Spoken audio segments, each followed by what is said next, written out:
네, 요거를 낮추고, 네, 어, 자, 지난 학기에 제 수업을 들었던 분은, 앞부분은 조금 중복이 될 수 있어요. 네, 제가, 이, 원래 그 이어지는 강의로 이게 만들어져 있지가 않다 보니까 새로 생긴 과목이죠. 그리고, 작년에 했던 AI 프로그래밍이, 2학년이었는데 2학년 하긴 좀 무리라 그래서 3학년으로 이제 올해부터는 바꿔서 개설을 할 거고, 그 다음에 4학년 1학기에 피지컬 AI 해서 연속되도록 구성을 할 계획이 있습니다. 자, 어, 지난 학기 제 수업 들었던 분들은 뭐 아시겠지만, 뭐, 지난 학기와 비슷한 패턴으로 수업을 진행하도록 할게요. 네, 간단하게, 아이고, 예, 이렇게,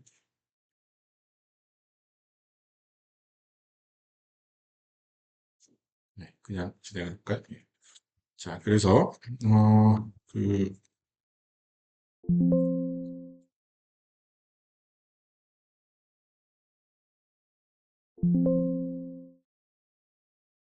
안 되는데, 네. 네, 저는 여기, 최용훈이고요. 로봇 학부에 재직 중에 있습니다.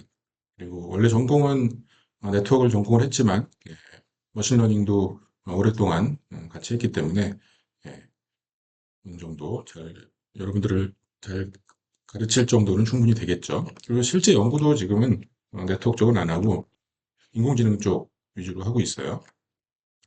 그래서 주 관심사는 그 비전 랭귀지 액션 모델 요즘에 많이 화두가 되고 있는데 이쪽에 연구를 하고 있고 피지컬 AI 이런 거 중점적으로 하고 있고 예전에 했던 것들은 이제 오디오하고 스피치 합성, 음성 합성 쪽 연구도 많이 했습니다.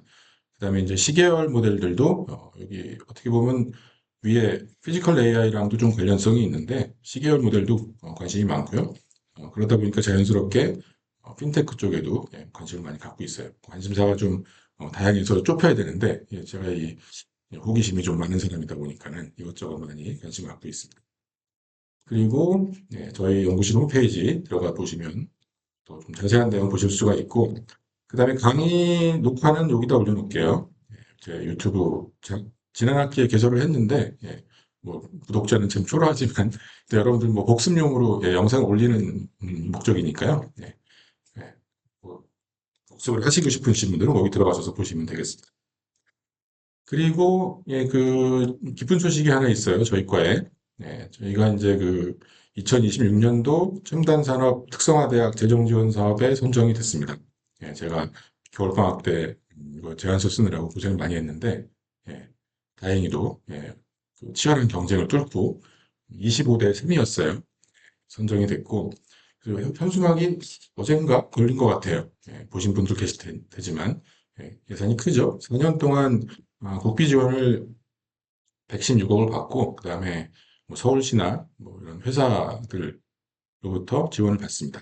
4년 동안 이제 운영을 할 예정이고 여러분들을 위한 이 장비라든지 시설이라든지 이런 것들을 대대적으로 확충할 예정에 있고요. 이미 공간도 받았습니다. 그래서 이제 협약이 되면은 바로 이제 실시할 예정이고 그다음에 교육장 시설도 많이 확충을 할 예정에 있고요. 지금 지하에서 좀 그 힘들게 하고 있는데 예, 지상 3층으로 이제 올라와서 큰 공간을 꾸밀 예정에 있습니다. 장학금들도 많이 드릴 예정이고요. 4학년들은 뭐 큰 혜택은 없겠지만 혹시 뭐 3학년이나 저학년이 계시면은 혜택을 많이 볼 것 같습니다. 같이 참여하는 학과가 있어요. 정보융합학부가 저희 과랑 그 오랜 동안 그 사업을 굉장히 오랫동안 같이 했었죠. 그래서 정보융합학부, 그다음에 요번에 이제 소프트웨어학부도 같이 들어왔고, 예, 전기공학과 이렇게 참여를 합니다. 자, 그리고 제 연구실은 창빛관 여기 5층에 있습니다. 513호에 있고요. 여러분들 혹시 저를 만나시고 싶으신 분들은 화요일 날 10시 반에서 12시 사이가 제 오피스 아워니까 그때 언제든지 오시면 되겠고 제가 이 시간엔 웬만하면 다 있을 거예요. 그래서 이게 수업 바로 직전 시간이기 때문에 대학원 수업 시간 직전 예, 뭐 대학원 수업 같은 경우는 이제 제가 미리 좀 보고 들어가니까 예, 뭔가 뭐 방에서 공부하고 있겠죠. 예, 그래서 이 시간에 오시면 저를 만나실 수 있고, 이 시간대가 아니면은 미리 이메일로 약속을 잡으셔야 돼요. 약속하시고 오시면 되겠습니다. 네, 뭐, 찾아올 때는 여러분들이 뭐 강의에 대한 질문 뭐 이런 거나 아니면 숙제들은 저한테 물어봐도 되고 뒤에 이제 말씀드릴 조교들한테 좀 문의하셔도 좋아요. 그리고 뭐 연구나 뭐 여러 가지 여러분들 앞으로 이제 진로, 그다음에 제일 제가 반기는 거는 요 학부 연구생이죠. 예, 뭐 관심 있으신 분들은 찾아오시면 되겠습니다.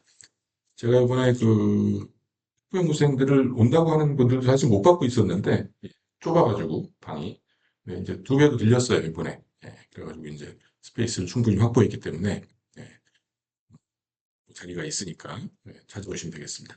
조교들입니다. 여기 조교가 3명인데 실제로는 이 2명이 주로 채점이나 뭐 숙제 같은 것들 검사하고 그리고 시험 감독도 하고 그럴 거예요. 이 사람은 이제 박사과정이기 때문에 좀 코디네이션을 좀 할 것 같습니다. 전반적인. 네. 그다음에 요 조교들은 요 삼백관 304호에 있어요. 여기 와서 만나시면 되는데 조교들이 굉장히 바쁘기 때문에 그냥 불쑥 찾아가서 괴롭히지 마시고요.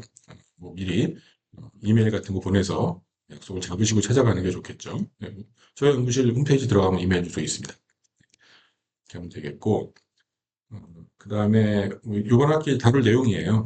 다룰 내용은 전반부하고 후반부가 내용이 좀 다른데요. 전반부는 요 생성형 AI 모델에 대해서 공부를 할 거고요. 그 다음에 중간고사 이후에는 피지컬 AI에 대해서 공부를 할 거예요. 지금 제가 이제 피지컬 AI 위주로 수업을 원래는 하려고 했는데 여러분들이 피지컬 AI를 바로 공부할 수 있는 게 아니죠. 그 기본 지식이 갖춰져 있어야 되는데 기본 지식이 여기까지 잘 갖춰져 계신 분들이 많지 않으실 것 같아서 제가 이 내용들을 중점적으로 다룰 겁니다. 딥러닝에 대한 기초적인 내용이 이 앞에 뭐 뉴럴넷 이제 다음 주에 뉴럴넷 기초에 대해서 할 거고 그다음 3주차에 CNN하고 트랜스포머 그다음에 4주차에는 비전 랭귀지 모델 비전 랭귀지 액션 모델 공부하기 전에 비전 랭귀지 모델은 알아야 되겠죠. 그래서 이거 공부할 거고요. 그다음에 이제 생성 모델들을 볼 거예요. 피지컬 AI라는 게 결국은 액션을 생성해주는 모델입니다. 기본적으로는. 그래서 생성 모델에 대한 지식이 굉장히 많이 필요해요. 특히나 요즘에 나오는 그 비전 랭귀지 액션 모델들은 요 뒤에 있는 요 모델들, 여기 나와 있는 플로우 매칭이나 디퓨전 계통들을 많이 생성을 해줘. 이걸 모르고 이해하기는 어렵습니다. 그래서 조금 내용이 어려울 수 있는데 요 내용을 공부를 해보고 그리고 이제 특강으로 넘어가는데 이 내용을 이론적인 내용들 위주로 보기는 하지만 실제로 구현하는 방법을 같이 다룰 거예요. 그래서 그 부분들에 대해서는 여러분들이 그 숙제를 내지 않더라도 집에서 복습을 하셔야 되고 거기에 관련된 테스트도 할 거예요. 코딩 테스트. 4학년한테 코딩 테스트 한다 그러면 좀 힘들 수 있는데 그래도 구현 내용을 다루고 있기 때문에 간단한 코딩 테스트는 할 겁니다. 필기 시험 한 번, 코딩 테스트 한 번. 지난 학기도 이렇게 했죠. 이렇게 진행을 할 거고 너무 부담 가지 않는 수준으로 뭐 어렵지 않게 출제할 예정에 있습니다. 그리고 이제 중간고사 이후에 이제 피지컬 AI를 공부를 할 건데 주로 비전 랭귀지 액션 모델 위주로 살펴볼 겁니다. 그래서 시뮬레이터는 뮤조크를 쓸 거기 때문에 여기에 대한 것도 간단하게 말씀드릴 거고 그다음에 실제로 이제 로봇8 제어까지 할 건데 로봇8은 지금 박광현 교수님이 그 요즘에 밀고 있는 로봇이 있죠. 라쿤봇. 예.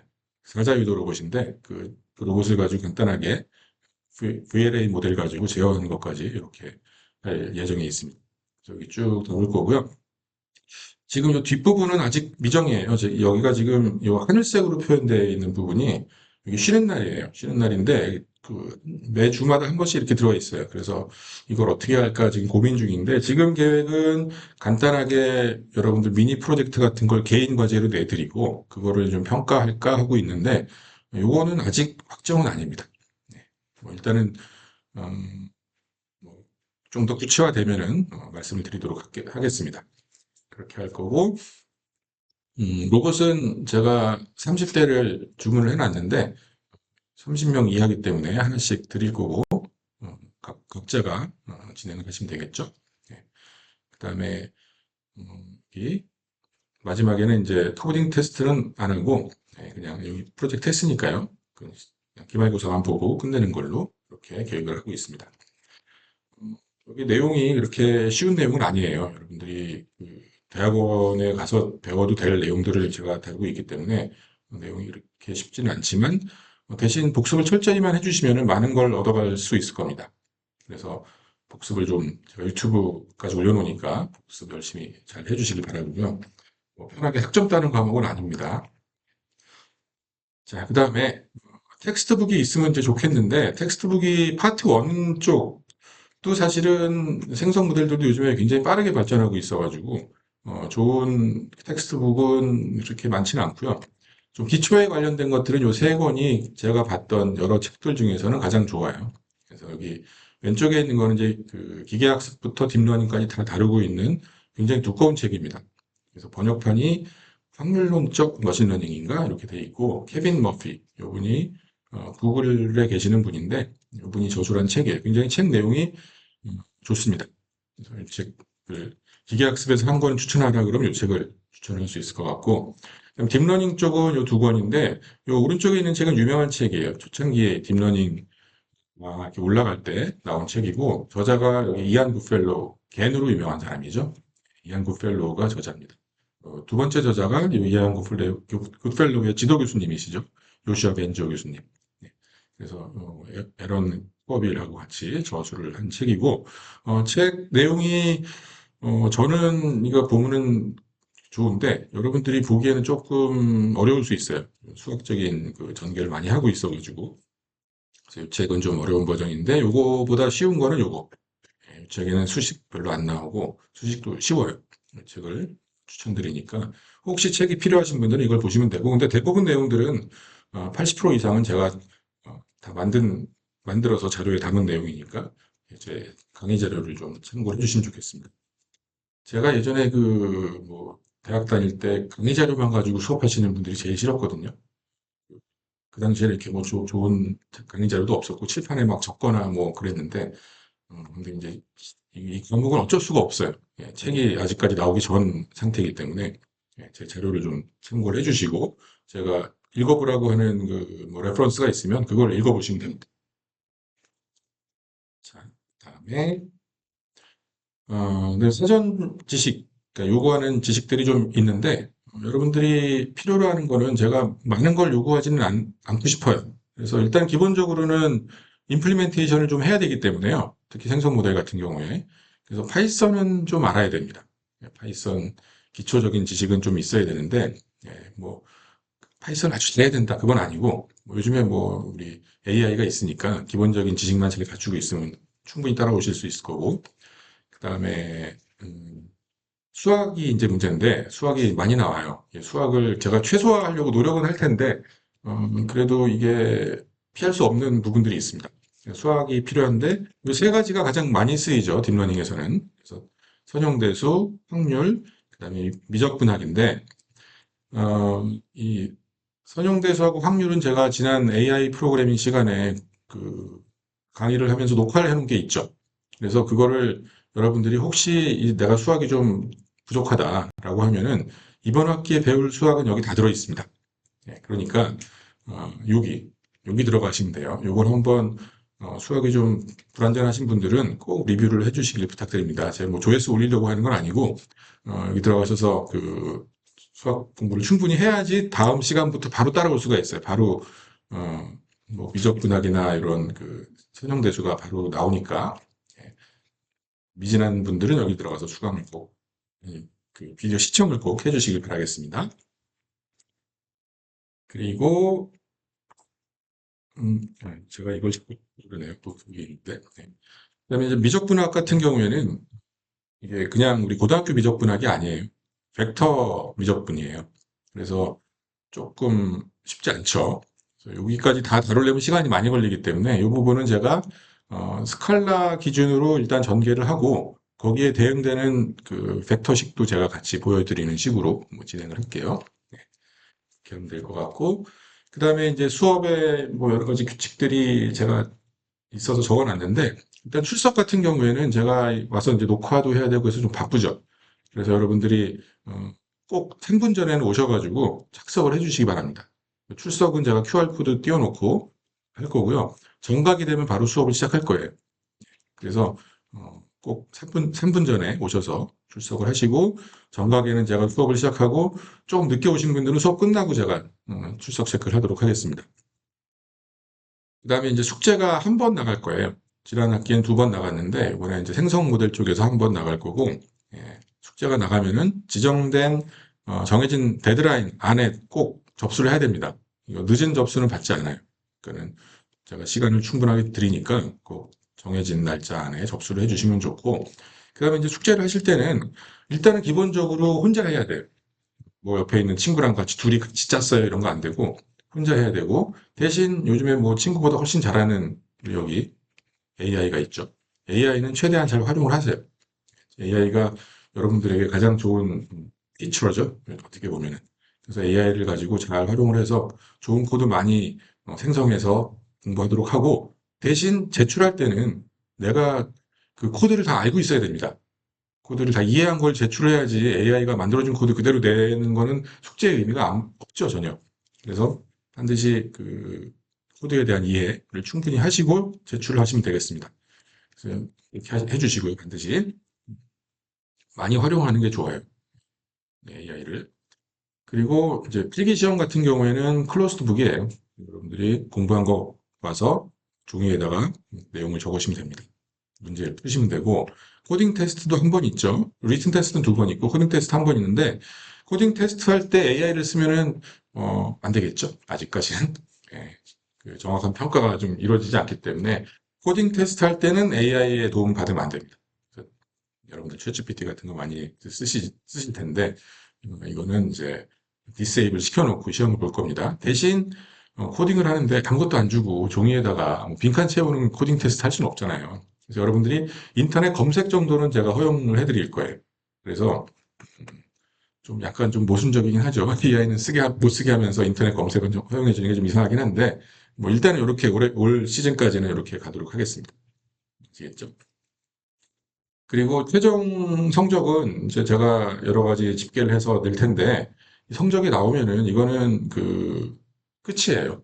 예, 이 성적을 올려주세요. 이런 게 안 됩니다. 물론 제가 채점을 잘못해서, 조교가 채점을 잘못해서 점수가 올라가서 올라가는 건 되는데, 성적이 나왔는데, 뭐 A 플러스 주세요. 뭐, 플러스를 올려주세요. 이런 거는 이제 안 돼요. 예, 그런 거는 제가 미리 말씀드렸으니까, 예, 안 되고. 대신 이제 낮춰달라는 거는 제가 다 낮춰줘요. 낮춰달라는 요청들이 있는데, 뭐 C를 받았는데 F를 주세요. 예, 그런 거는 뭐 언제든지 제가 예, 해드립니다. 낮추는 건 되는데 올리는 건 안 된다는 걸 좀 미리 말씀드리고, 그리고 성적을 어떻게 매길 거냐 하면은 이렇게 매길게요. 숙제를 10%, 예, 숙제가 이제 AI를 많이 쓰니까 뭐 비중을 크게 할 수는 없어요. 10% 정도 할 거고, 중간고사에 어, 그냥 종이 시험이 20%, 코딩 테스트가 20%, 예, 40%가 되는 거고요. 기말에는 코딩 테스트 대신 프로젝트를 이제 지금 하기로 했으니까, 일단 프로젝트가 20%, 기말고사가 20%. 시험이 전반적으로 프로젝트 포함해서 80%, 그다음에 출석은 10%. 예, 출석은 한 번 결석할 때마다 2%씩 예, 감점이 돼요. 그리고 6번 이상 결석하게 되면 이거는 뭐 학교 규정에 의해서 뭐 F가 나올 수밖에 없죠. 그래서 F가 주어지니까 여러분들이 뭐 4학년이니까 공결하실 분들이 좀 제법 있을 것 같은데, 꼭 공결 서류를 제출해 주셔야 출석으로 인정이 됩니다. 좀 주의를 해주시고, 그 다음에 그 시험을 보지 않으면은 이거는 0점이에요. 아무리 내가 사연이 있어도 그날 공결이면은 출석만 인정이 되는 거지, 시험 점수는 0점입니다. 0점. 어쩔 수가 없어요. 시험 안 본 사람한테 뭐 평균, 여기 시험 본 사람이 평균을 드릴 수는 없잖아요. 그래서 어, 시험을 안 보면 0점이니까 이거 무슨 일이 있어도 이때 시험 볼 수 있도록 이렇게 해주시고, 혹시 로빗 학생 있나요? 로빗. 예, 어디 그 출장, 뭐 피치 못할 사정으로 꼭 출장 가야 되는 날짜가 있으면은 저한테 좀 미리 좀 알려주세요. 시험 날짜를 좀 조정을 할 수 있으니까. 지금 요때 뭐 계획돼 있는 거 있나요? 4월 20일, 22일 없죠? 네, 이렇게 그때는 꼭 와서 응시할 수 있도록 이렇게 해주시고, 그 다음에 뭐 ABC 이렇게 나가는 거, 레러 그레이드는 학교에서 정한 규정이 있죠. 상한 규정이. 예, 거기에 최대한 저는 꽉 채워가지고 드리니까, 그게 그 내가 경계선에 있는데 성적이 낮게 나온 거는 제가 입력이 안 된 거예요. 아시겠죠? 네, 그래서 그 제가 뭐 그 성적을 일부러 팍하게 주거나 그러진 않습니다. 예, 정해진 한도 내에서는 최대한으로 드립니다. 그다음에 A하고, 아니, 플러스하고 제로가 있죠. 플러스하고 제로가 있는데, 뭐, 어떤 교수님들은 다 플러스를 주는 사람이 있는가 봐. 근데 저는 그렇게는 하진 않고, 일단 기본적으로 5대 5인데, 그래도 플러스를 좀 많이 주려고 해요. 그래서 지난 학기 같은 경우 한 7대 3 된 것 같아요. 그래서 최대한 좀, 그래도 플러스 쪽으로 갈 수 있도록, 그렇게 많이 할 거고, 여러분들이 잘하면은 뭐, 진짜로 다 플러스가 될 수도 있을 수도 있겠죠. 그럴 것 같진 않지만, 그러니까 열심히 잘 해주시기 바라고, 그리고 여러분들이 이제 요즘에 그 인터넷에 좋은, 유튜브에 좋은 영상들이 많아요. 저도 많이 보는데, 음, 우선 여기 CS231 랜이라고 지난 학기도 제가 추천했던 강의인데, 스탠포드의 페이페일 리 교수님이 2017년인가부터 이제 강의를 하셨는데, 그 원본 영상이 있습니다. 좀 옛날 거긴 하고, 그래도 이제 이 강의가 워낙 좋아서, 이 강의로부터 파생된 강의들이 굉장히 많습니다.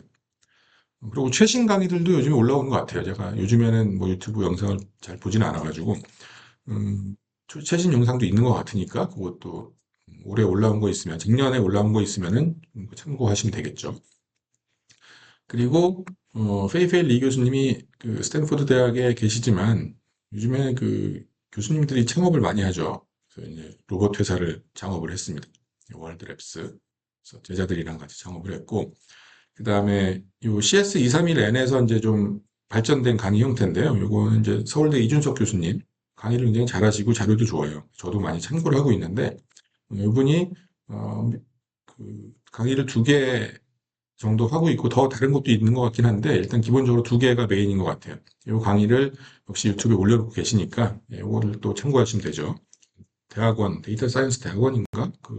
거기서 하시는 것 같습니다. 대학원 수준의 강의고요. 그 다음에 요거를 제가 추천드리고 싶어요. MIT S6.S191 요 강의가 있는데 제가 요거를 뭐 다 보진 않았어요. 한 두세 개 정도 이렇게 집어서 그냥 이렇게 봤는데 굉장히 강의를 잘하고 길지가 않아요. 일단 기본적으로 한 12번? 예, 보통 이제 제가 강의하면 24번 정도를 한 학기 강의를 해야 되잖아요. 75분을. 거기는 그보다 짧은 시간으로 한 12번인가에 기본적인 것들을 다 끝내줍니다. 요거를 좀 추천을 드리고 싶고, 물론, 진도가 저처럼 많이 나갈 수는 없겠죠. 수업 시간이 짧으니까. 그 기초적인 건 잘 다루고 있어요.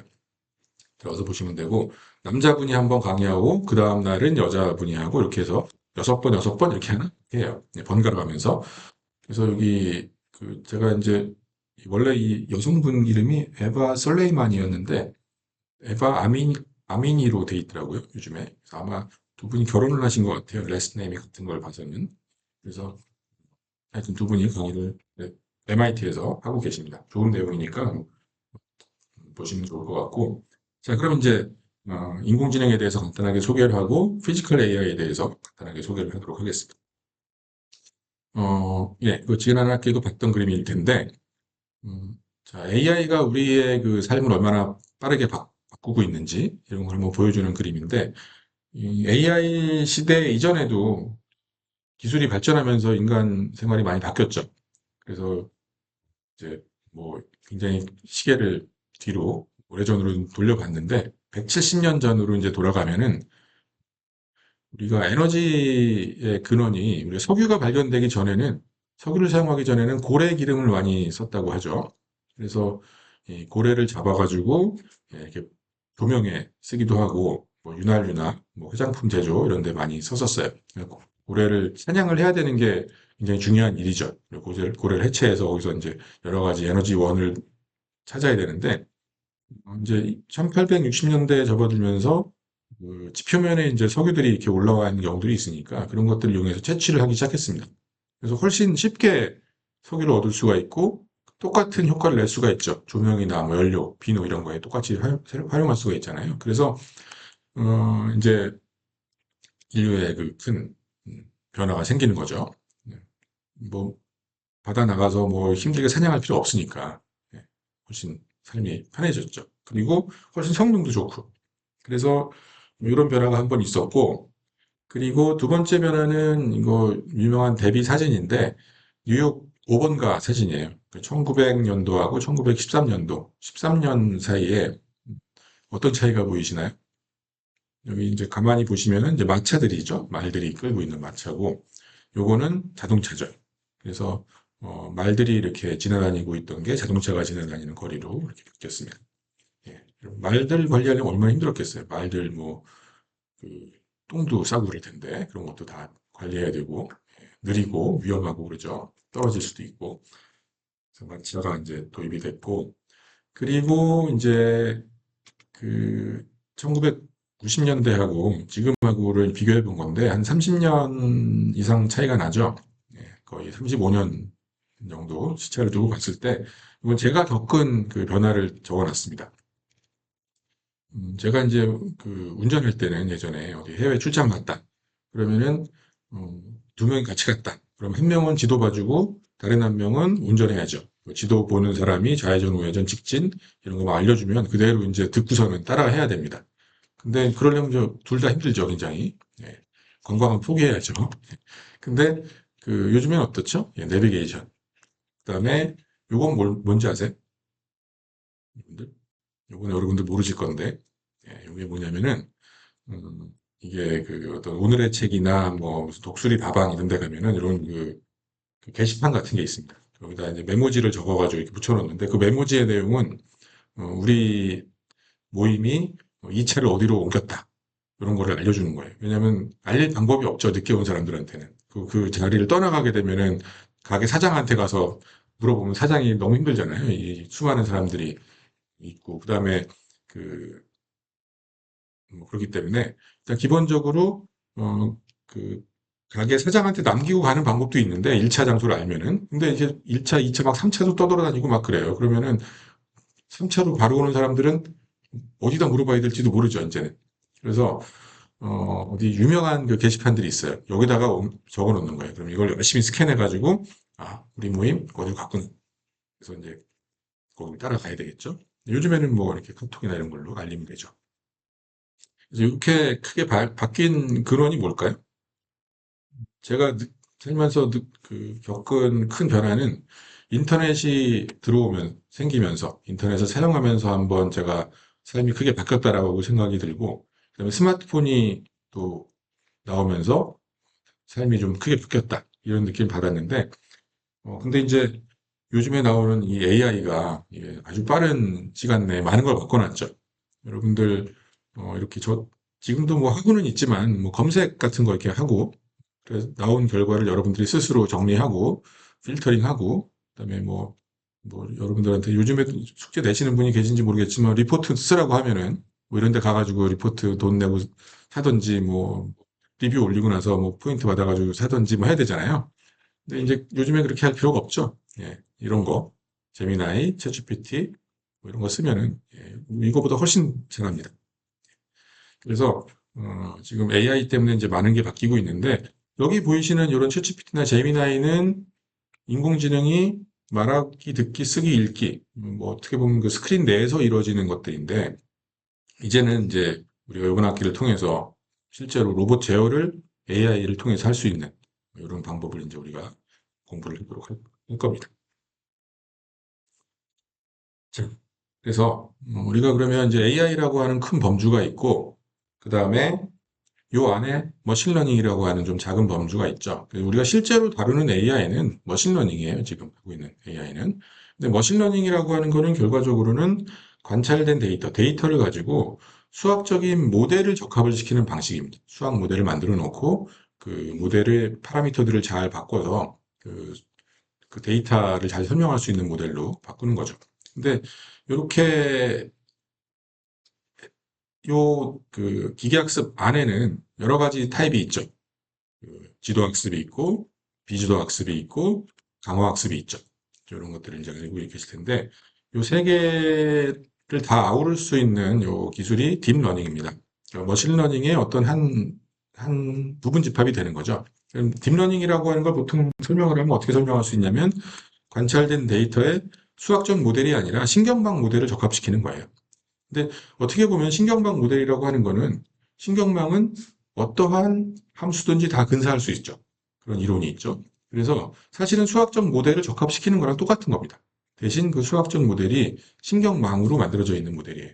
그래서 결과적으로는 같은 일을 하는 건데 조금 더 그 특별한 방법을 동원한 거죠. 신경망이라고 하는 걸 만들어 놓고 그놈이 그 어떠한 그 수학적인 함수를 근사하도록, 우리가 목적하는 것들을 근사하도록 해주는 그런 방식이 되겠습니다.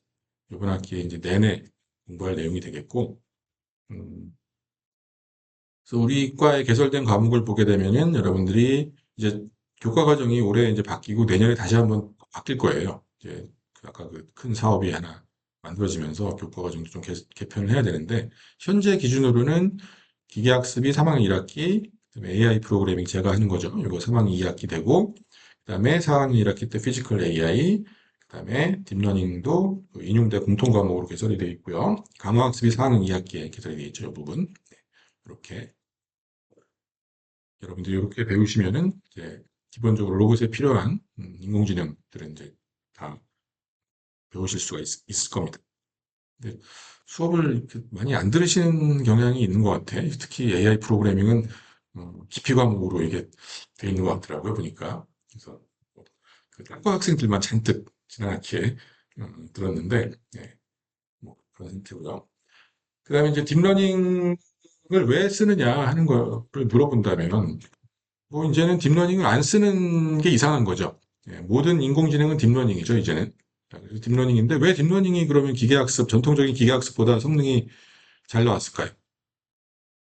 뭐 지금 여기 나와 있는 이미지 분류, 그다음에 LLM, VLM, 뭐 생성 모델, 그다음에 뭐 로봇 이런 쪽에서 지금 압도적인 성능을 보여준다고 했는데 이게 왜 딥러닝이 압도적인 성능을 보이냐면은 일단 예전의 기계학습 모델들은 데이터를 늘려준다고 해가지고 성능이 따라서 올라가진 않아요. 어느 정도 수준까지 올라가다가 더 이상 모델의 한계로 인해서 뭐 성능이 그냥 세츄레이션이 됩니다.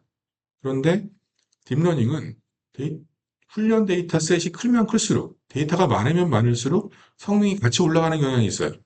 예.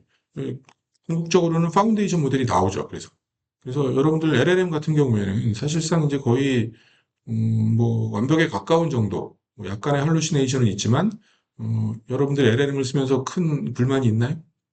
예. 너무 좋은 답들을 잘 내주죠. 추론도 잘하고. 그래서 충분히 많은 데이터를 배웠을 때 압도적인 성능이 나오는 걸 여러분들이 많이 보셨을 겁니다. 자, 그러면 이제 지금 뭐 여기까지 생성 모델들도 지금 빠르게 발전하면서 굉장히 좋은 생성물들을 내고 있는데 로봇은 아직 그렇지 않죠. 이제 시작 단계이기 때문에 로봇은 이제 향후 몇 년 내에 우리 어떻게 보면은 LLM의 길을 걸을지 아니면은 거기까지 가긴 좀 너무나 험난한 길이어서 10년이 지나야 이제 우리가 원하는 성능이 나올지 그건 잘 모르겠어요. 그렇지만 일단 변화해 가고 있는 거는 확실하죠. 자, 그다음에 데이터를 한번 보도록 하겠습니다. 데이터가 많이 필요한데 데이터는 여러분들 어디서 구할 수 있나요? 제일 구하기 쉬운 곳은 캑을 무료이기 때문에 누구든지 캑을에 가셔서 데이터 다운로드 받을 수가 있어요. 그리고 뭐 깃허브에도 많이 올라와 있죠, 요즘에. 그리고 우리나라 데이터 같은 경우에는 AI 허브에 많이 올라와 있습니다.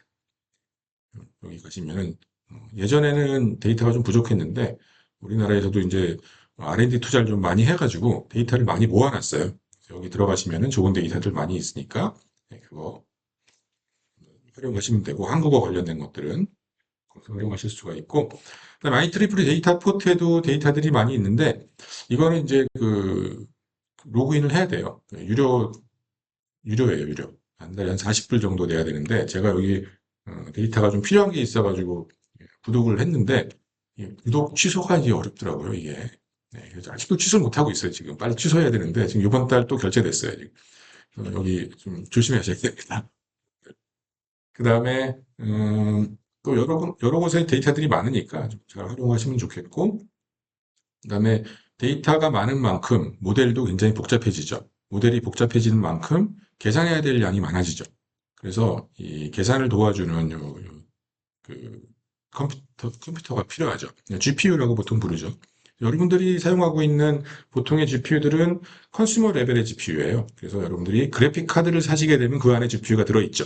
이미지 처리를 하기 위한. 그래서 그래픽 카드를 사서 이제 보통 4090, 5090 이런 거 이용해서 이제 계산을 시키는데 여기 나와 있는 이 A100, 뭐 H100, H200, 뭐 B200 이런 것들은 그래픽 카드가 아닙니다. 그냥 계산 전용이에요, 여러분들. 텐서 연산 전용으로 만들어 놓은 거예요. 예, 그래픽 카드 기능을 하지 않아요, 얘네들은. 그래서 이런 것들을 탑재한 서버를 이용해서 여러분들이 딥러닝을 이제 훈련을 시키거나 뭐 추론을 하거나 그렇게 하겠죠. 네. 자, 아, 그렇게 되고 참고로 여기 우리나라에서도 지금 요즘에 이제 그 과기정통부에서 굉장히 긍정적으로 보는데 이 GPU 활용 사업들을 굉장히 크게 하고 있어요.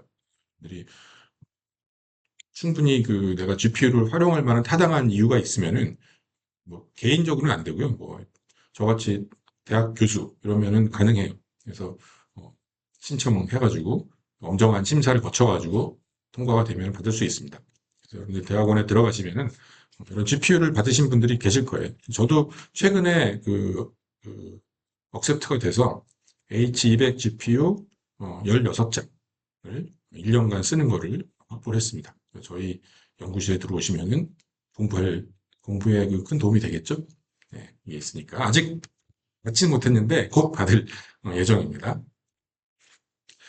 그 다음에 이제 뉴럴넷이 여러분들이 이제 공부할 딥러닝의 어떻게 보면 이제 가장 근간인데, 뉴럴넷은 뉴런이라고 하는 거는 1943년도에 맥컬러하고 피츠가 제안을 했어요. 이분들은 어떤 장치를 실제로 만든 건 아니고 수학적인 모형만 제안을 한 거예요. 예, 이렇게 생겼죠? X1, X2, X3. 이거 입력입니다. 입력이 들어가서 출력이 나오는데 Y인데 Y는 뭐죠? 0 아니면 1이죠. 입력도 0 아니면 1이죠. 0 또는 1들이 쭉 들어가서 답이 0이나 1로 나오는 거죠. 마치 디지털 논리회로처럼 입력들이 들어가서 이게 어떠한 결합이 일어나서 이게 0 또는 1이 나오는데 보통은 뉴런이라고 하는 게 입력들이 그냥 합이 크면은 다음 뉴런으로 전달을 해주고 합이 충분하지 않으면 전달 안 해주는 거기 때문에 이 일들이 어느 정도 많으면은 뭐 1을 낼 거고요. 0이 너무 많으면 1에 비해서 0이 나오겠죠. 이런 형태의 모형이에요. 자, 이런 것들을 좀 이제 실제 장치로 만들어낸 게 이 프랭크 로산블럿입니다. 1957년도에 퍼셉트론이라고 하는 장치 이름을 지었어요. 명명을 한 거예요. 그래서 퍼셉트론을 만들었고, 퍼셉트론은 여기 그림에 나와 있죠. 뭐죠? 이게 입력이 들어가죠, 이렇게.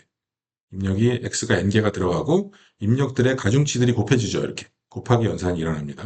또 입력마다 중요한 입력이 있고 덜 중요한 입력이 있을 테니까 그런 것들을 가중치를 준 거죠. 그리고 입력과 상관없는 모델이 갖고 있는 스스로의 편향이 들어있죠. 이건 입력하고 상관없이 원래 갖고 있는 거죠. 일이 들어가니까. 모델이 원래 가지고 있는 편향. 내가 좀 편향된 지식을 갖고 있을 수 있잖아요. 모델이. 그래서 그런 편향이 있고요. 그런 것들이 여기서 합쳐지죠. 가중치가 곱해져서 합쳐졌으니까 웨이티드 썸이 만들어지고 요것이 출력으로 가기 전에 역시 마찬가지로 요거를 출력을 어떻게 만들어낼지를 조절해주는 액티베이션 함수를 통과시켜서 내요. 웨이티드 썸이 함수의 입력으로 들어갔을 때 이 함수의 출력을 내가 얼마로 해줄지를 결정해 주는 거예요. 물론 여기처럼 온오프로 해줄 수도 있고요. 뭐 아니면 입력이 크면 출력도 커지게 그냥 이렇게 해줄 수도 있겠죠. 그래서 아웃풋을 내는데 여기 지금 에러를 교정하게 돼 있죠. 뭘 교정하냐면 이 가중치들을 교정하는 거예요. 자, 에러는 어떻게 측정을 하냐면 입력이 있고 출력이 있어요. 입력이 있고 정답으로 주어진 출력이 있는데 그 정답으로 주어져 있는 출력하고 이 모델이 낸 출력이 있겠죠. 활성함수 통과했을 때 낸 출력의 그 차이가 에러죠. 그 에러를 줘서 요 정답에 가까워지도록 가중치들을 계속 갱신해 주는 겁니다. 조절을 해주다 보면은 이 가중치들이 실제 데이터의 입력에 대한 출력을 잘 설명할 수 있도록 박혀 있겠죠. 반복하다 보면은 훈련이라고 하죠. 그런 것들을 훈련을 시킬 수 있는 기능을 갖고 있어요. 그 다음에 어델라인이라고 하는 거는 이거를 조금 더 범용적으로 개선을 한 거고 실제로 저희가 쓰고 있는 뉴럴넷은 이 어델라인 계열이라고 보시면 되겠습니다. 목적 함수가 있어서 조금 더 다양한 다목적으로 쓸 수 있도록 범용화시킨 모델이 되겠고요. 그 다음에 이제 시간이 이제 쭉 흘러가서 2018년이 되면은 우리 딥러닝에 큰 족적을 남기신 세 분이 상을 받으십니다. 앨런 튜링상을 받죠. 튜링 어워드를 받게 되는데 여기 왼쪽에 계신 요슈아 벤조 교수님, 중간에는 제프리 힌튼, 오른쪽은 얀 르쿤 교수님이시죠. 이 세 분이 상을 받으시는데 제프리 힌튼 교수님은 여기 두 분보다는 나이가 한 15살 정도 더 많아요. 더 오랫동안, 오래전부터 연구를 했고요. 그만큼 많은 성과를 내고 계시죠. 요시아 벤조 교수님은 그 삼성에서 많이 초청을 했어요. 삼성에서 아마 뭐 자문 위원 뭐 이런 식으로 아마 돼 있을 거고, 삼성에서 돈을 많이 드리겠죠. 예, 잘 모르지만 저는. 예, 그래서 한국에 자주 오십니다. 작년에도 오셨는데, 그래서 유명하신 분인데, 이분은 그 어텐션, 우리가 공부할 모델 중에서 어텐션으로 유명하시고, 겐도 이안 굿펠로우가 이 요시아 벤조 제자였기 때문에 겐 쪽에도 기여가 크고, 그다음에 무엇보다도 요 시아노라고, 지금은 여러분들이 파이토치나 아니면 텐서플로우를 뭐 프레임워크로 많이 사용을 하시는데, 그거 나오기 이전에는 이 시아노가 유명했어요. 시아노를 그 이 연구실에서 만들었고, 이 시아노를 만든 그 사람들이 졸업을 하고 구글로 많이 갔어요. 그래서 구글 텐서플로우에 사실 어떻게 보면 영향을 많이 준 이런 분이에요. 이론적인 연구도 많이 하셔가지고 이 딥러닝이 이제 발전하려면 좀 이론적인 토대가 필요하잖아요. 이론적인 부분도 많이 연구를 하셨어요.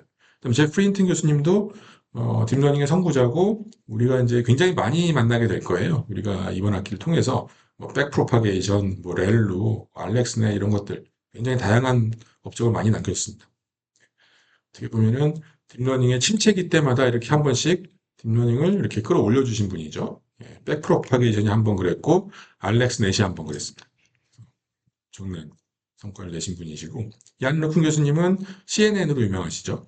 그리고 엠니스트 데이터셋도 이분이 직접 만드셨어요. 그리고 좀 실질적인 성과를 중요하게 생각하시는 분이고 낙관론자더라고요. 인터뷰하는 걸 보면은 인공지능에 대해서 어떻게 보면 좀 경계하는 그런 그 태도도 많이 있잖아요. 근데 좀 굉장히 낙관론자이신 것 같아요. 이분은 지금 메타 AI의 수장으로 계시고 제프리 힌튼 교수님은 구글에 계시다가 구글에서 나오셨죠. 그냥 원래 계시던 유니버시티 오브 토론토에 그냥 돌아가신 것 같고 요시아 벤조 교수님은 대부분의 그 AI 연구자들이 빅테크로 많이 이렇게 옮겨요. 네, 꿋꿋하게 예, 학교에 계시는 분이십니다. 몬트리올 대학에 계십니다. 2024년도에 노벨상도 여기 받으셨는데 노벨 물리학상은 제프리 힌튼 교수님 받으셨고 노벨 화학상은 여기 데미스 사사비스라고 옛날에 알파고 만든 그 구글 딥마인드의 대표죠. 네, 분이 받으셨어요. 자, 그다음에 이제 여러분들 이번 학기에 이제 한참 제일 많이 이제 씨름을 할 그 부분이 데이터셋입니다. 데이터셋을 이제 많이 다룰 텐데 피지컬 AI용 데이터셋이야말로 정말로 데이터 양이 방대해요. 왜냐하면 비디오를 대부분 다 찍어놨어요. 로봇이 온보드 카메라로 찍은 비디오를 갖고 있기 때문에 여러분들 데이터 중에 제일 큰 건 비디오가 담겨 있는 데이터가 크죠. 그렇죠? 그래서 데이터 양이 이제 방대한데 방대한 데이터를 잘 이제 여러분들 다룰 수 있어야 돼요. 자, 데이터셋. 여기 중요한 말이 하나 적혀 있죠. Learn from data and generalize to unseen data죠. 데이터로부터 배우고 보지 못한 데이터에 일반화를 시켜라 라는 거죠. 그래서 이게 바로 여러분들이 그 딥러닝을 하는 목적입니다. 데이터셋이 있으면 그 데이터셋을 통해서 모델이 배워야 좋은 거를 그리고 그 배운 모델은 내가 보지 못한 데이터에 대해서 성능을 내야 돼요. 그렇죠?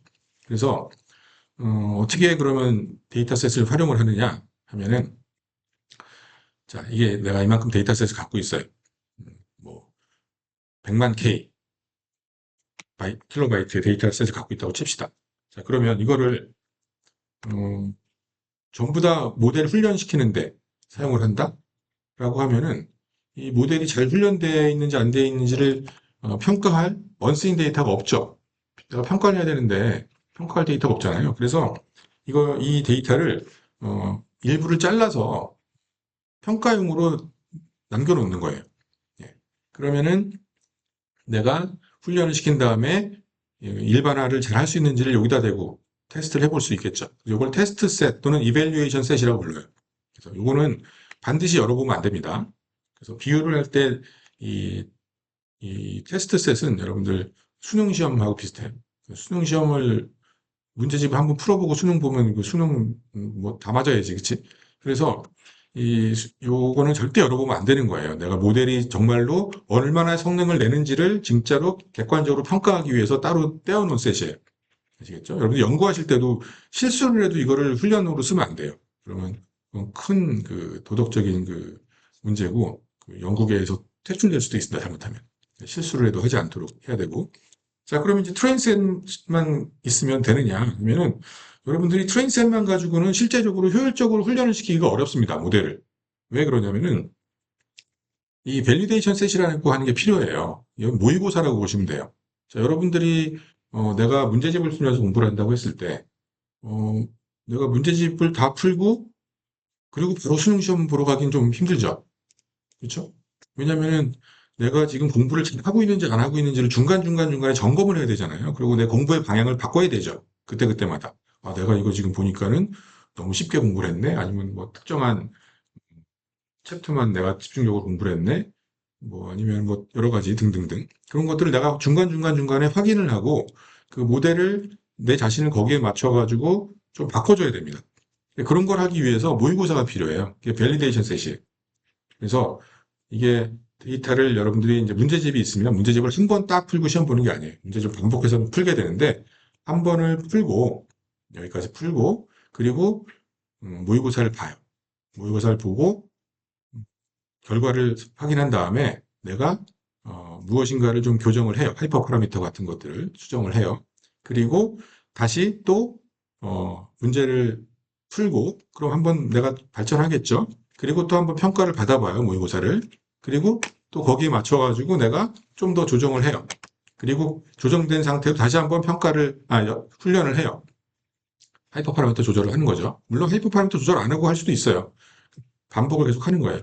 훈련하고 모의고사 보고 훈련하고 모의고사 보고 요거를 반복하다가 이제 충분히 내가 이제 실전에 나가도 돼 하고 이제 확신이 들면은 이제는 테스트 셋에다 대고 모델을 평가를 받으면 되죠. 이렇게 하는 겁니다. 근데 이렇게 이제 모델을 데이터가 있을 때 이렇게 딱딱딱 자르게 되면 처음에 한번 자른 상태로 그냥 굳어지죠, 이거는. 그렇죠? 그래서 이렇게 하는 방법을 홀드아웃 메소드라고 불러요. 그리고 보통 자르는 비율은 뭐 여기 8대 1대 1 또는 7대 1대 2 또는 6대 2대 2 뭐 이런 식으로 자르는데 그건 뭐 정해진 뭐 규칙은 없어요. 적당히 자르면 돼요. 근데 중요한 건 훈련 데이터는 많아야 되겠죠, 기본적으로. 그렇죠? 훈련을 이만큼 하고 뭐 시험만 잔뜩 보는 건 말이 안 되잖아요. 그리고 인간은 우리 모의고사를 보면서 그거부터 배우죠. 사실은 모의고사 보면서 배우잖아요. 또 문제 푸는 거니까. 근데 이건 아니에요. 여기서 밸리데이션 셋은 훈련시킬 때 사용되는 게 아닙니다. 그냥 단순하게 평가만 하는 거예요. 훈련에 들어가지 않아요, 이거는. 네, 그렇게 되고, 자, 이렇게 분할을 하게 되면 주의해야 될 게 딱 하나가 있는데, 내가 임의로 이렇게 분할을 했기 때문에 이 테스트 쪽에만 있는 유달리 특정한 패턴의 데이터가 있을 수 있겠죠. 그리고 트레인 쪽에만 또 유달리 또 들어있는 패턴이 있을 수도 있고, 물론 트레인 셋은 일반적으로 방대하기 때문에 이쪽에 이제 영향을 많이 받는데, 밸리데이션과 테스트 쪽에만 있는 좀 일반적이지 않은 속성들에 의해서 영향을 받겠죠. 그렇죠? 얘가. 그래서 그런 것들이 좀 없어야 됩니다. 그런 걸 없애기 위해서는 데이터가 많으면 그런 현상이 적어지죠. 특정한 케이스의 영향이 적어지죠. 그래서 그런 것들을 좀 참조를 하셔야 되고, 음, 그래서 충분히 이제 데이터가 클 때 이렇게 나눌 수 있는데, 이런 건 조심해야 되겠죠? 여러분들이 뭐 주가 예측을 했는데, 이거 옛날 거, 그 다음에 이거는 뭐 한 5년 전 거, 이거는 최신 거. 이게 맞을까요, 이게? 안 맞겠죠? 그런 그 시계열성을 갖고 있는 데이터들을 그냥 이렇게 시간에 따라 자르게 되면은 잘 안 맞는 경향이 많습니다. 나중에 이제 좀 그 수업을 진행하면서 좀 더 말씀드리도록 하고, 자, 그러면 이제 이렇게는 할 수 있어요. 이제 내가 지금 훈련할 때는 요만큼밖에 안 썼잖아요. 요만큼밖에 안 썼는데, 어, 내가 테스트를 받기 전에, 이거 데이터 이거 지금 훈련 안 한 거잖아요. 이거 지금 밸리데이션은. 그러면 이것도 한 번 더 훈련을 시킬 수도 있겠죠. 이걸 넣어가지고. 리트레인을 한 번 더 하고 테스트를 받아볼 수도 있습니다. 그랬을 때 결과는 보장은 못해요. 성능이 올라갈 수도 있고 떨어질 수도 있습니다. 어쨌든 한번 시도해 볼 만은 하죠. 그 다음에 그러면 제가 아까 말씀드렸듯이 모의고사를 볼 때 내가 여기 들어있는 내용만 가지고 평가를 받기 때문에 여기에 있는 내용에 의해서 영향을 많이 받죠. 이쪽 패턴에 의해서. 그래서 그런 것들을 좀 완화시키기 위해서는 이 밸리데이션 세트를 여러 군데로 만들어 놓으면 되죠. K개를 만들어 놓으면 돼요. 그래서 이렇게도 한번 훈련시켜보고 이렇게도 한번 훈련시켜서 평가받아 보기도 하고 또 밸리데이션 세트를 왼쪽 끝에다 만들어서 평가받아 보기도 하고 이렇게 하게 되면은 특정한 패턴에 의해서 영향을 받는 게 완화가 되겠죠. 평균을 내면 되니까. 근데 이렇게 하게 되면은 단점이 모델을 K배만큼 더 많이 만들어야 돼요. 이걸 훈련시킨 모델이 있어야 되고요. 이거를 훈련시킨 모델을 따로 갖고 있어야 되겠죠. 두 번째 거를. 그래서 상당히 많은 모델들을 훈련을 시켜야 되기 때문에 이렇게 하는 거는 좀 공정한 평가를 하기 위해서 모델이 어느 정도 성능을 내는지 공정한 평가를 받기 위해서는 이런 걸 해볼 수는 있는데 내가 모델을 하나 제일 좋은 모델 하나 고르기 위해서는 하기 어렵습니다. 너무 많은 그 모델을 만들어야 되기 때문에 그래서 이거는 모델 셀렉션보다는 모델의 그 공정한 평가 밸리데이션을 위해서 사용된다는 거 알아두시면 되고 기계학습에서 예전에 이렇게 썼는데 딥러닝에서 이렇게 쓰는 일은 거의 없어요. 왜냐하면 이거 한 번 훈련시키는데도 비용으로 따지면 몇 억씩 막 들어가는 경우가 지금 다반사인데 어느 세월에 이거를 이렇게 하고 있겠어요. 그렇죠? 그래서 이렇게 잘 안 한다 보시면 되고 그다음에 이제 외부의 테스트 셋이 별도로 존재하는 경우들이 있죠. 예를 들면 우리가 대회에 나갔다라고 하면 우리가 이렇게 테스트 셋을 떼놓을 이유는 없잖아요. 그러니까 대회에 나가면 대회에서 준비를 해놨을 테니까 우리는 이 전체를 훈련 셋으로 보고 뒤에만 밸리데이션 셋으로 나눠서 예, 여기만 그 모의고사용으로 나눠서 모의고사만 계속 본 다음에 실전을 나가면 됩니다. 이렇게 좀 되겠죠. 그리고 실전을 나갈 때도 항상 그 고려해야 될 거는 이거는 모의고사를 계속 봤는데 모의고사만 계속 보고 업로드를 시켰더니 채점 결과가 나왔어요. 지금 2등이야. 1등하고 0.0 얼마밖에 차이가 안 나, 점수가. 그러면은 뭐라도 해야 되죠, 이제 그때부터는. 뭘 해야 될까요? 가장 먼저 시도해 봐야 될 거는. 아까 제가 말씀드렸듯이 이걸 넣어서 한 번 더 훈련을 시켜볼 수 있겠죠. 그러면 약간의 변수가 생기니까 올라갈 수도 있고 떨어질 수도 있는데 보통의 대회들은 가장 높은 성능을 낸 그 모델을 가지고 평가를 하죠. 그래서 점수가 떨어지더라도 이전 점수가 인정이 되기 때문에 꼭 한번 시도해 봐야 되는 내용이죠. 자, 그리고 이제 일반화에 대한 얘기인데 오버피팅, 언더피팅은 아마 많이 들어보셨을 거예요. 예, 요 피팅이라고 하는 거는 여러분들 옷 살 때 피팅룸에 들어가셔가지고 옷을 입어보죠. 자, 옷이 너무 타이트하게 끼면은 그거는 뭐라고 부르나요? 오버피팅이죠. 예, 너무 과하게 피팅이 된 거니까. 그다음에 너무 헐렁헐렁하면은 언더피팅이에요. 말 그대로. 자, 여기서 그림으로 보면 이게 언더피팅이고요. 이게 오버피팅이에요. 자, 동그라미하고 X를 그 분할해주는 디시전 바운더리를 그려라라고 하면은 직선 가지고 그리면은 이 정도밖에 안 나오죠. 아무리 해도. 근데 곡선을 그리는데 굉장히 잘 휘도록 해주게 되면은 뭐 이렇게 자유자재로 휘어가지고 완벽한 구분선을 만들 수 있죠. 디시전 바운더리를 만들 수가 있어요. 이건 오버피팅이고요. 네, 이건 언더피팅이죠. 자, 오버피팅이 되면 어떤 문제가 발생할까요? 새로운 데이터에 대해서 잘 맞을까요?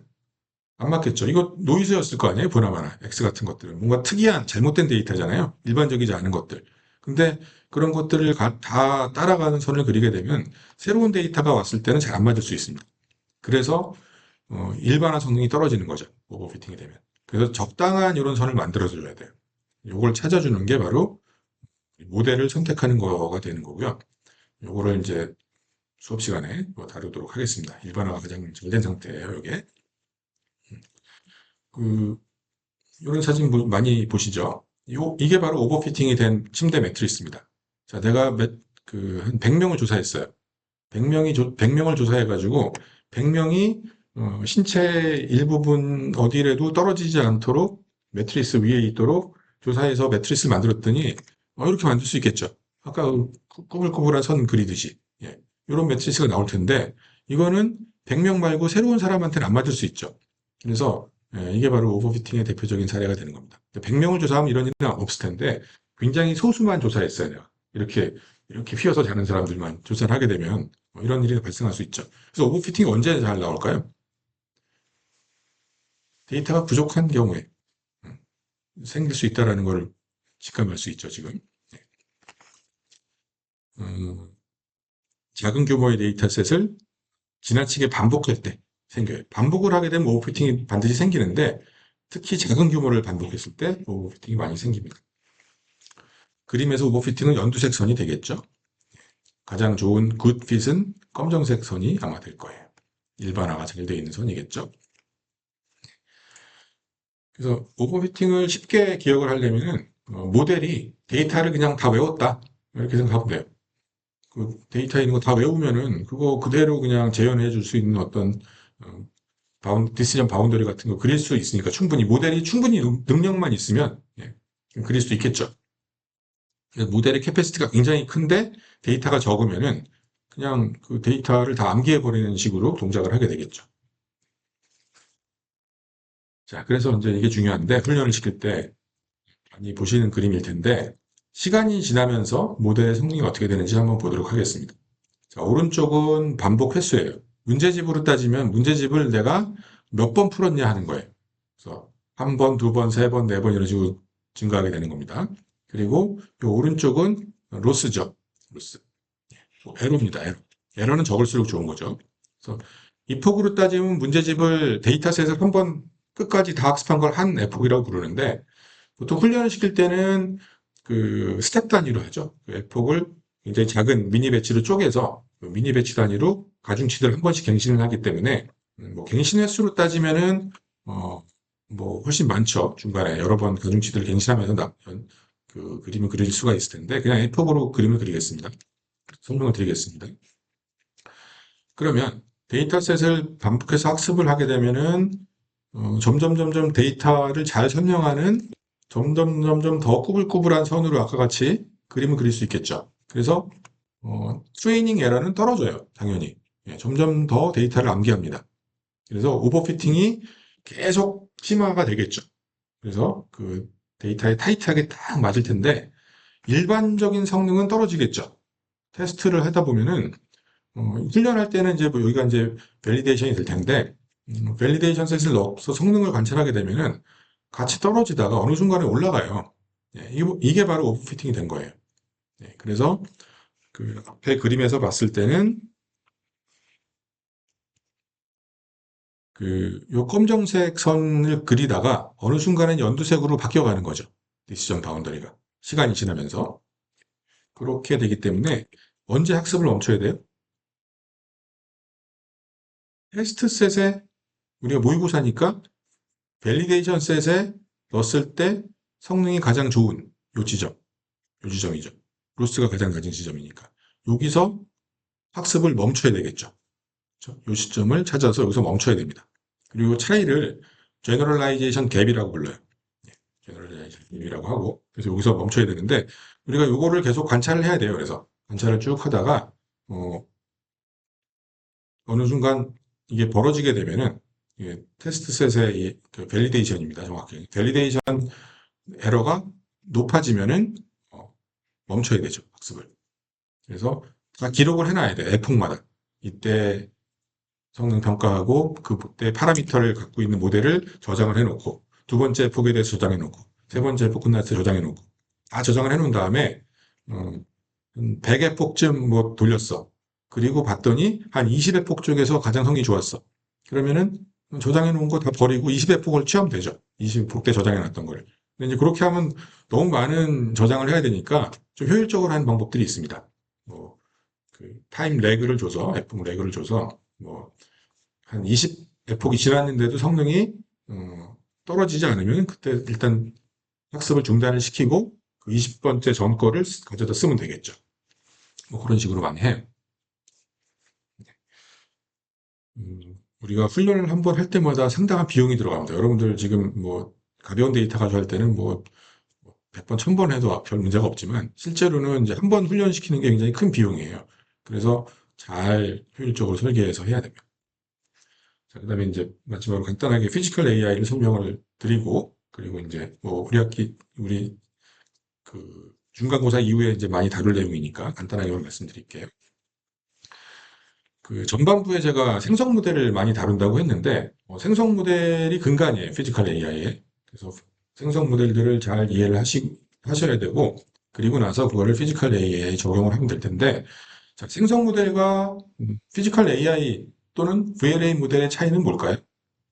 생성 모델 같은 경우 여러분들이 가장 단순한 생성 모델은 텍스트 입력 줬을 때 챗GPT에서 텍스트 생성하죠. 모델러티가 하나예요. 텍스트 하나. 입력도 텍스트, 출력도 텍스트. 자, 그것도 생성 모델이고요. 텍스트 집어넣었을 때 그림도 그려주죠. 그럼 그건 모델러티가 다른 거죠. 텍스트고 하나는 이미지예요. 완전 다른 데이터잖아요. 그럼 그거는 모델러티가 두 개인데 그런 생성 모델들은 대표적으로 뭐 모델러티가 한 두 개 정도 넘어가지는 않죠 보통. 그래서 모델러티가 하나에서 두 개입니다. 텍스트하고 이미지가 어떻게 보면 서로 온라인 되어 있는 인베딩 공간을 우리가 잘 배우기만 하면은 텍스트 내용을 이미지로 바꿀 수도 있고 이미지 내용을 텍스트로 우리가 바꿀 수 있겠죠. 생성해 줄 수 있는 방법들이 모달러티를 배우면 되는 건데 즉 쉐어드 인베딩 스페이스를 잘 배우게 되면은 이런 생성 모델들을 우리가 만들어낼 수 있을 것 같은데 피지컬 AI 같은 경우에는 모델러티가 많아요, 기본적으로. 왜냐하면 로봇 같은 경우에는 카메라로 이제 봐야죠. 눈이 필요하고요. 그 다음에 귀가 있어야죠. 사용자의 지시를 받으면 그게 TTS 통해서, STT 통해서 소리가 텍스트로 결국은 바뀌죠. 또는 작업 명령이 명시적으로 텍스트로 들어가는 경우도 있죠. 그러면 이미지, 그러니까 비전이 있고 텍스트가 있고요. 그리고 뭘 해야 되죠? 액션을 내야 되죠. 내가. 그럼 모달리티가 벌써 세 개예요. 그리고 그 비전하고 텍스트하고 액션만 있느냐? 실제적으로 내부에서 쓰는 다른 모달리티도 있습니다. 예를 들면은 로봇의 관절의 그때의 각 이런 것들이 다 활용이 될 수 있겠죠. 로봇들이 행동을 하면서 계속 상태가 바뀌잖아요. 그래서 그런 것들이 다 입력으로 작용을 해요. 그래서 생성 모델 같은 경우에는 그냥 뭐 컨텐츠가 나오게 되는데 피지컬 AI 모델 같은 경우는 액션이 나와야 되죠. 액션이라고 하는 거는 그 뭐 그리퍼의 뭐 포스 정도의 값이 될 수도 있지만 더 심화적으로는 속도나 토크 같은 것들도 제어가 필요할 수 있기 때문에 이런 것들도 우리가 값으로 내야 되는 경우들이 왕왕 있어요. 물론 포스만 내주고 로봇에서 알아서 두 가지를 처리해주는 방법도 있겠지만 네. 그래서 아웃풋도 어려워요. 그리고 무엇보다도 가장 큰 거는 우리의 일반적인 생성 모델은 텍스트 집어넣었을 때 그림 천천히 그려도 우리가 기다려 주잖아요. 근데 로봇은 어떻죠? 실시간으로 반응을 해야 되죠, 계속. 실시간으로 반응을 해줘야 되는 게 어려운 거예요. 그리고 반응을 하면서 내가 액션 토큰 하나 냈어요. 그러면 그게 어떤 경우에는 다시 입력으로 사용이 되는 경우들이 있어요. 왜냐하면 로봇의 상태가 바뀌었기 때문에 그 상태가 다시 입력으로 들어가야지 결과가 그거에 대응해서 나올 수가 있죠. 그래서 클로스드 룩 컨트롤, 그러니까 출력이 다시 입력으로 들어가야 되는 거고 실시간이 돼야 되고 이런 것들이 굉장히 우리를 어렵게 만드는 상황이 됩니다. 자, 그래서 지금은 보통은 클로즈드 룩 컨트롤이라고 해도 로봇에 그때그때 상태 값들이 들어가긴 해요. 요즘에는 이제 다 쓰고는 있는데 일단 기본적으로 리얼타임에서 리얼타임이라고 하는 게 1초에 뭐 20Hz에서 50Hz 정도까지도 요즘에 뭐 성능이 나와요. 웬만큼 그냥 그렇게 아주 정밀한 작업이 아닌 거는 어느 정도 할 수 있는 거죠. 현재 상태도. 네, 수업 시간에 이제 다룰 거니까 그때 더 보도록 하면 되겠고, 피지컬 AI 같은 경우에는 로봇을 일단 기본적으로는 로봇을 근간으로 해요. 로봇을 가정을 하고 로봇이 인지하고 결정하고 행동하고 이렇게 동작을 하겠죠. 자, 이 결정해서 내가 어떤 액션들을 쭉 순차적으로 하면 될 것이냐 하는 것들은 우리가 지금 LLM 같은 경우에 여러분들이 써보시면 알겠지만 어, 뭐 쿼리를 넣으면은 그거를 사용자 지시에 잘 부응하는 답을 내기 위해서 여러 가지들을 문제를 쪼개죠. 체인 오브 소트가 들어가 있잖아요. 그래서 그런 식으로 기존의 이 로봇이 배워놓은 그 지식들, LLM을 잘 활용을 하게 되면 상당히 그 좋은 그 플랜들이 나올 수 있습니다. 그런 현재 AI들을 최대한 잘 활용을 하는 형태로 만들어지고 있고, 그러다 보니까는 기존의 VLM들을 많이 활용을 하죠. 우리가 기존에 그 나와 있는 좋은 모델들을 많이 활용을 합니다. LLM이나 VLM들을 많이 활용을 하고, 입력은 뭐 비전하고 랭귀지. 대부분의 경우엔 지금 비전, 랭귀지 두 개예요. 그리고 또 옵셔널하게 로봇의 내부 상태 이런 것들을 입력으로 받고 출력은 액션입니다. 뭐, 그 모두가 이제 명령으로 갈 수 있는 액션이 되겠죠. 그래서 이렇게 보시면 되겠어요. 자, 그리고 그럼 이제 가장 그 기존의 로봇 제어하고 뭐가 다르냐 하면은 기존에 이제 뭐 로봇을 제어하려면 우리 사람이 엔지니어링을 해야 돼요.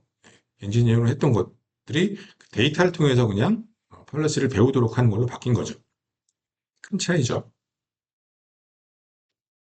자, 그리고 여기 이제 나왔네요. 클래식 컨트롤하고 피지컬 AI의 차이는 클래식 컨트롤 같은 경우는 우리 지금 여러분들이 대학 생활 내내 이제 다 배우셨던 내용인데 물론 이게 계속 중요하긴 하죠. 근데 이제 점점점 비중은 요 오른쪽으로 데이터로 넘어갑니다. 그럴 수밖에 없어요. 저도 저는 이제 옛날 사람이니까 많은 이론들을 배웠는데, 뭐 예를 들어 자연어 처리. 10년 전에 배웠던 자연어 처리는 지금 10년은 좀 너무 적고, 15년 전에 배운 자연어 처리 기술은 지금, 1%도 안 쓰일 것 같은 느낌이에요. 다 바뀌었어요. AI로. 들어오면서. 영상 처리 여러분들 보시면 알죠? 지금 영상 처리를 누가 옛날 방식으로 합니까? 다 딥러닝으로 하죠. 그래서 모든 그 기존의 그 항공 분야들이 사실 360도 바뀌듯이 바뀌어버렸습니다. 근데 아직 제어 쪽은 고전적인 방식이 많이 남아있고 앞으로도 일정 기간은 많이 남아있겠지만 대세는 이쪽에 잘 염두에 두셔야 되고 그렇다고 이제 공부에 의욕을 꺾는 건 아니고요. 잘 아셔야 되는데 아시죠? 이쪽에 내용 뭐 설명 안 드려도 오른쪽 내용이 더 중요합니다. 여러분들 VLA나 뭐 이미테이션 러닝, 비헤이비어 클로닝 이런 것들이 가장 기본적인 요소예요. 이것만 가지고는 안 되고 강화학습도 이제 필요하죠. 근데 여러분들 강화학습 저도 뭐 옛날에는 강화학습이 그 사실 머신러닝의 제일 큰 부분이었는데 강화학습은 이게 메인이 되면 안 돼요. 절대로. 이 VLA에서는 이거는 보조적인 수단이에요. 마지막 최종 단계에서 성능을 조금 더 끌어올리기 위해서 사용하는 방식이지 이 강화학습이 메인 그 학습 그 프로세스는 아닙니다. 참고를 하시면 되겠고. 네. 그래서 이제 마지막으로 피지컬 AI가 그럼 타겟팅하고 있는 건 뭐냐 하면은 다양한 로봇에 적용할 수 있는 일반적인 모델을 만들어내는 겁니다.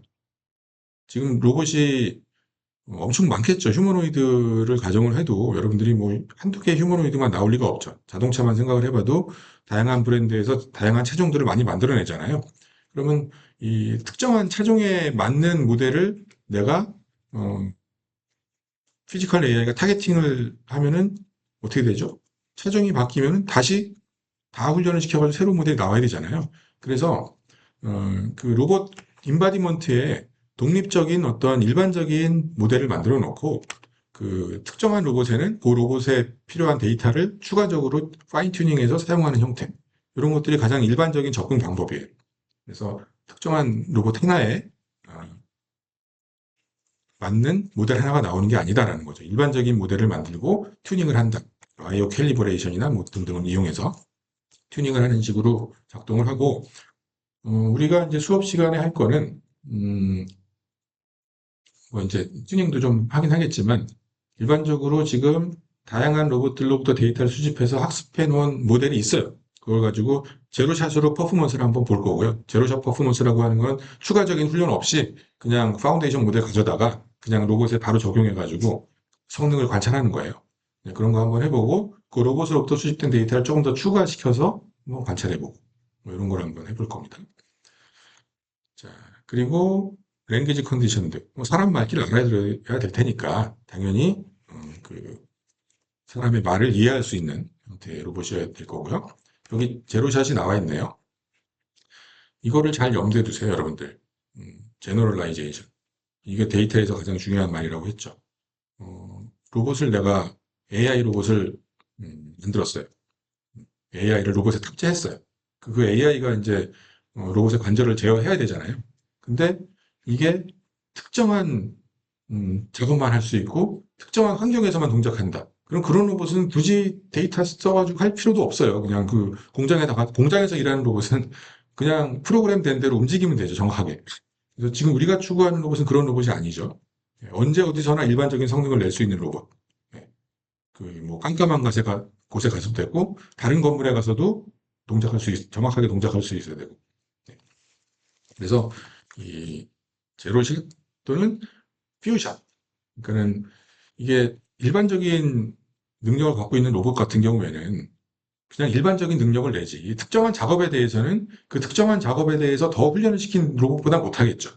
그래서 보통 쓰는 전략은 일반적인 그 성능을 내는 로봇을 만들어 놓고 그 작업에 대해서 튜닝을 더 시켜주는 거죠. 파인 튜닝을.